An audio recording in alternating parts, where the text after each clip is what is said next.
Hello students, welcome to Pharmacy Notes by US. Today we discuss topic Pharmacy Act 1948 Part 2. So let's start.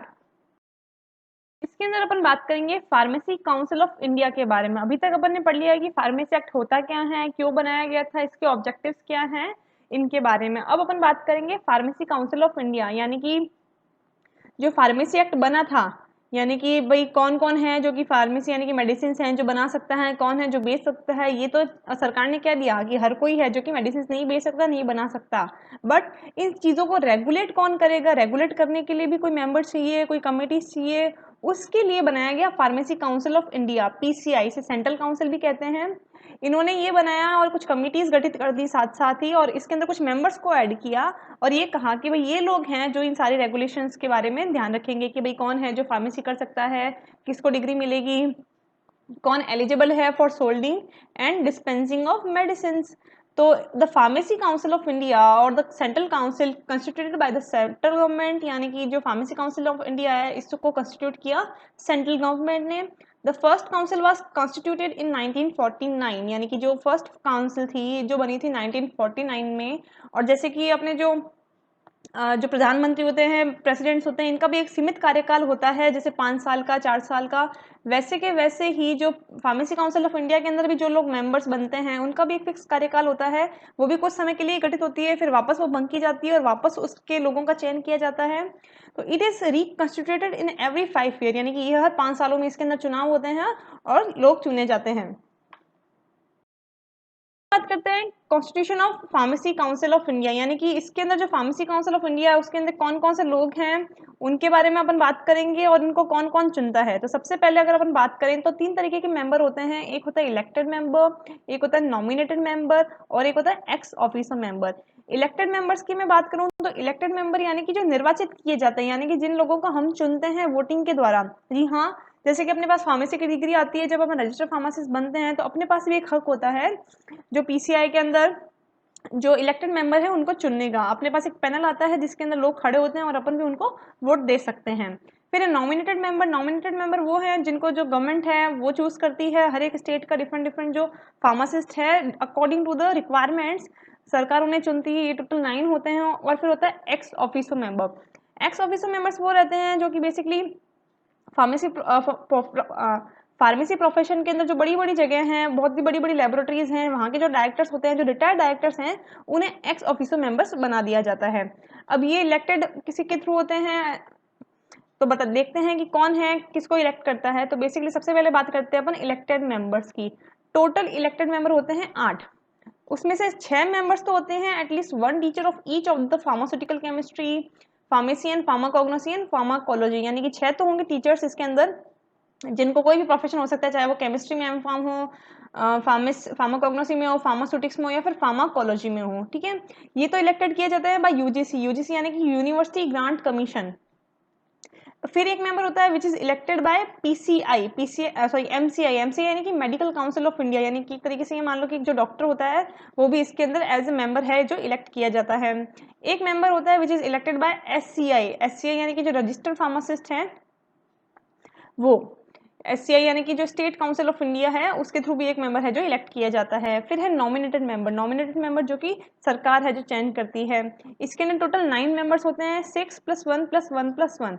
6 members तो वो होंगे जिनके पास qualification हो, degree हो, जिन्हें जो सरकार चूज करती है, which is elected by the central government. ठीक है, 1 रिप्रेजेंटेटिव फ्रॉम यूजीसी, यानी कि एक है जो कि यूजीसी यानी कि यूनिवर्सिटी ग्रांट कमीशन के थ्रू आता है।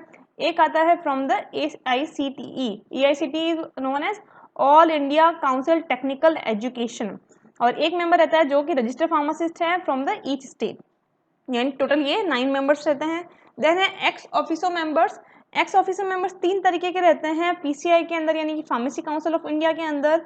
अब उसके अंदर जो लास्ट जो रिटायर्ड अफसर है या जो डायरेक्टर है वो कौन है उसके आधार पे है जो कि एक्स ऑफिसो मेंबर को चुना जाता है। जैसे कि सबसे पहले है the director general of health service, the director of central drug laboratory and the drug controller of India, यानी कि इन 3 लोगों को एक्स ऑफिसर मेंबर के अंदर चुना जाता है पीसीआई के अंदर।